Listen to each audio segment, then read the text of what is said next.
So, pakilala po muna ako. Ayan, so, sino po yung nakakilala sa akin? Yung hindi ako kilala. Huwag na magkilala, hindi rin ko nakilala. So, mapakilala po na ako. My name is Romel Aguas. Ayan, so, nickname po ako na Gome. Kasi, I've been doing network marketing traditional. So, kung alam niyo po yung traditional, for 4 years na. So, sa SWA right now, 1 year and 1 month na ako. So, 4 years, crossline ko sila, Johnny, tsaka si Jeff. Yan, nauna lang ako sa kanila ng mga 1.5, no?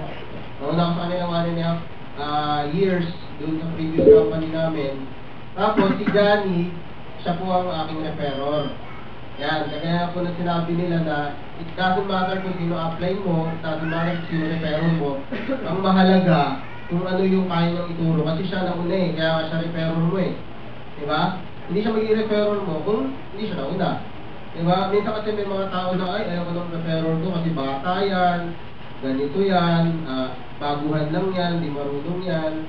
May mga ganun kasi. So, tip ko lang, yung mga apply nyo or referral ninyo bago pa or mga bata pa, always, ito lagi ko tinuturo sa grupo ko, always ask question. Pinaka-importante po yan.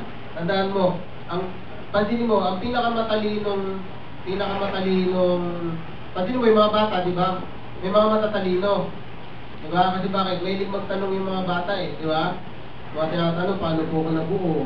Diba? Ano mo pwede sabihin? Diba? Pero matatalino kasi may isip nilang tinatanong nila yun eh. Ganun dito sa referor mo. Tanong ka lang tanong sa referor mo. Kasi iba, nag-skip. Diba? Yung referor nila, di nila tinatanong. Diba? So, paano nangyari? Yung development mo sa sarili mo, at saka development ng referor mo, hindi umaangat. Kasi naiya ka magtanong. Sa negosyo po kasi ginagawa natin, it's a continuous learning, sa continuous process of learning. Kasi imagine mo po ako, lapit na ako, yun, tama si Johnny, close to 1M, pero I still learn. Diba? May mga times na, kagaya nung trainings ni Sir Edward Formina, mga sponsor more downline. So, nag-aaral ako ninyo, nakikinig din ako ng mga videos noon, at saka yung objection crusher, diba? Last 500. Effective talaga, promise. Kasi madali mo na matasagot lahat. So, until now, nag-aaral ako at the same time, yung pinaka-tip ko sa inyo, baba mo price mo. Diba? Ang hirap pag may price ka eh. Walang papasok kasi sa'yo kahit ano eh. Diba? Subukan mo lulukin yan. Diba? Di mo mula bubig mo. Ano?